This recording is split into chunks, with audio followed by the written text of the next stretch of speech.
जय हिंद। स्वागत है सभी का आज के इस डेली करंट अफेयर्स के सेशन में। तो आज है 17 नवंबर 2025।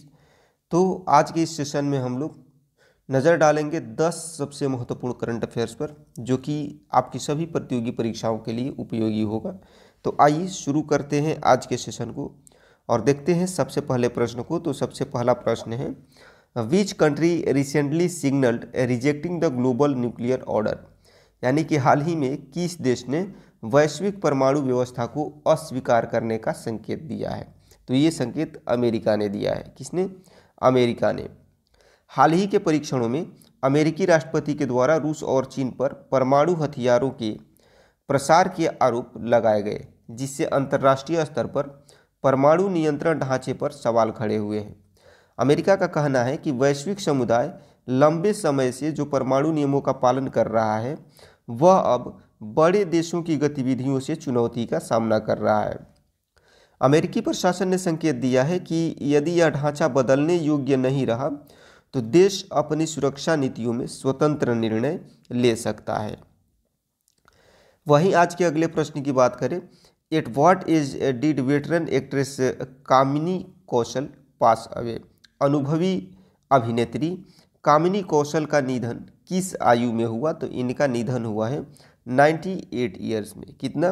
98 वर्ष की आयु में इनका निधन हुआ है। हिंदी सिनेमा की शुरुआती अभिनेत्रियों में शामिल कामिनी कौशल, इनका 98 वर्ष की उम्र में मुंबई स्थित आवास पर निधन हो गया। उन्होंने 1946 में नीचा नगर से अपना फिल्मी सफ़र शुरू किया था और 76 साल के लंबे करियर के बाद उनकी आखिरी फिल्म 2022 में रिलीज हुई, लाल सिंह चड्ढा के नाम से। 1940-50 के दशक में कामिनी कौशल सर्वाधिक लोकप्रिय अभिनेत्रियों में से थी। उन्होंने दिलीप कुमार, देव आनंद और राज कपूर जैसे बड़े अभिनेताओं के साथ कई फिल्में की।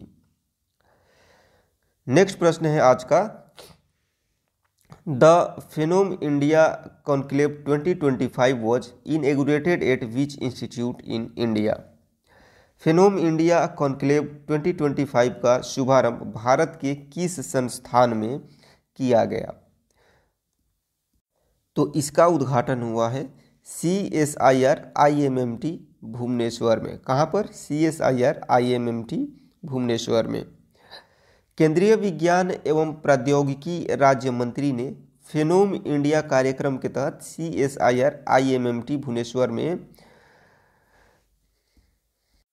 कोरेट स्टडीज हेतु फेनोम इंडिया कॉन्क्लेव 2025 का उद्घाटन किया। यह कार्यक्रम बड़े पैमाने पर भारत विशिष्ट स्वास्थ्य डेटा तैयार करेगा, जिसमें प्रमुख अनुसंधान को एकीकृत कर राष्ट्रव्यापी स्वास्थ्य मानचित्र बनाने का लक्ष्य है। फेनोम कॉन्क्लेव 2025 आयु, जीवन शैली और पर्यावरणीय कारकों पर अध्ययन के माध्यम से भारत का सबसे बड़ा साक्ष्य आधारित स्वास्थ्य डेटाबेस विकसित करने में मदद करेगा। अगले प्रश्न की बात करते हैं, the 8th school cinema international film festival 2025 was launched on which occasion. 8वां स्कूल सिनेमा अंतर्राष्ट्रीय फिल्म महोत्सव 2025 किस अवसर पर शुरू किया गया? तो इसे बाल दिवस के शुभ अवसर पर जो है शुरू किया गया है, इसको याद रखिएगा। 8वां स्कूल सिनेमा अंतर्राष्ट्रीय फिल्म महोत्सव 2025 जो है बाल दिवस के अवसर पर शुरू हुआ, जिसे विश्व के सबसे बड़े बाल फिल्म महोत्सव में गिना जा रहा है। उद्घाटन समारोह दिल्ली पब्लिक स्कूल बेंगलुरु दक्षिण में आयोजित किया गया। वहीं बड़ी संख्या में छात्र और शिक्षकों की भागीदारी रही। इस उत्सव का उद्देश्य सिनेमा के माध्यम से बच्चों में रचनात्मकता, सहानुभूति और अभिव्यक्ति की क्षमता को बढ़ावा देना है। आज के अगले प्रश्न की बात करते हैं, what has the supreme court asked high courts to create dashboard for. सर्वोच्च न्यायालय ने उच्च न्यायालयों से किस विषय पर डैशबोर्ड बनाने को कहा है? तो ये डैशबोर्ड बनाने को कहा गया है लंबित मामलों की स्थिति पर। किस पर? लंबित मामलों की स्थिति पर।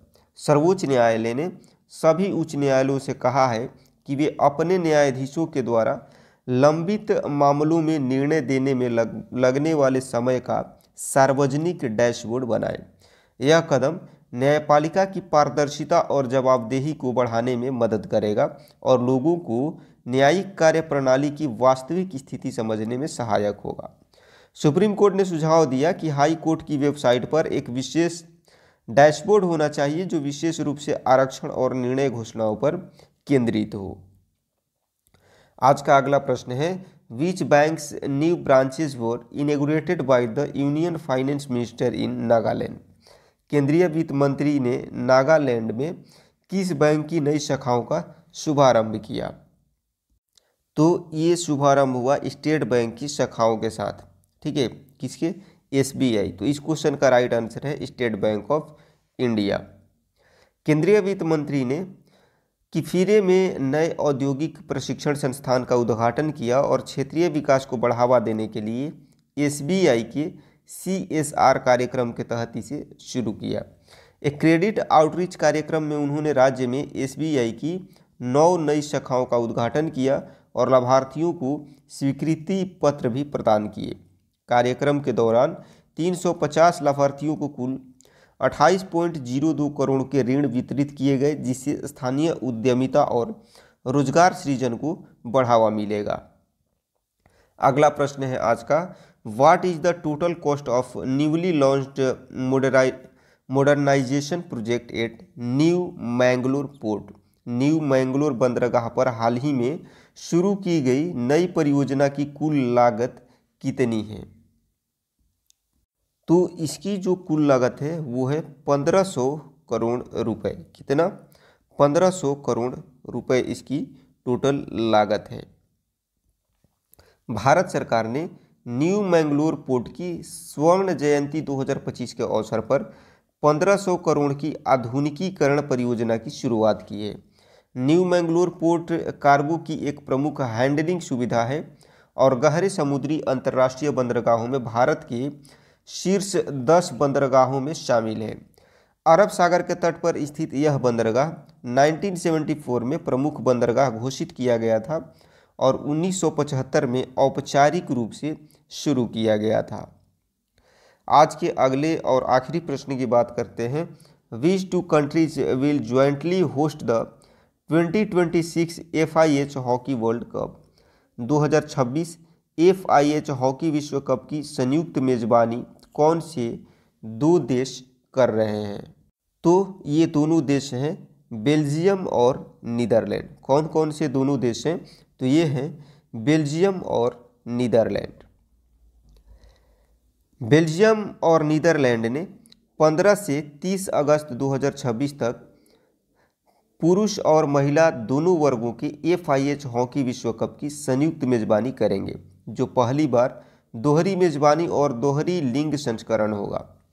इस टूर्नामेंट में पहली बार पैरा हॉकी विश्व कप भी शामिल किया जाएगा, जिससे टूर्नामेंट का दायरा और विविधता बढ़ेगी।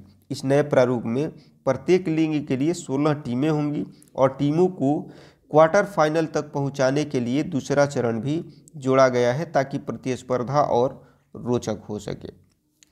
तो ये थे आज के प्रमुख करंट अफेयर्स। उम्मीद करता हूं कि सभी प्रश्न को आपने याद कर लिया होगा और जितनी भी चीज़ें मैंने आपको समझाने का प्रयास किया वो सारी चीज़ें आप बहुत अच्छे तरीके से समझ गए होंगे। तो क्लास आपको कैसा लगा कमेंट सेक्शन में मेंशन ज़रूर करिएगा। अच्छा लगा हो तो लाइक करिएगा, हेल्पफुल लगा हो तो अपने दोस्तों को शेयर करिएगा। और यदि आप हमारे चैनल पर नए हैं, आपको लगता है कि हम आपकी प्रतियोगी परीक्षा की तैयारी को और बेहतर बना सकते हैं, तो चैनल को सब्सक्राइब करना ना भूलें। मिलेंगे आपसे नेक्स्ट क्लास में, तब तक के लिए सभी को जय हिंद।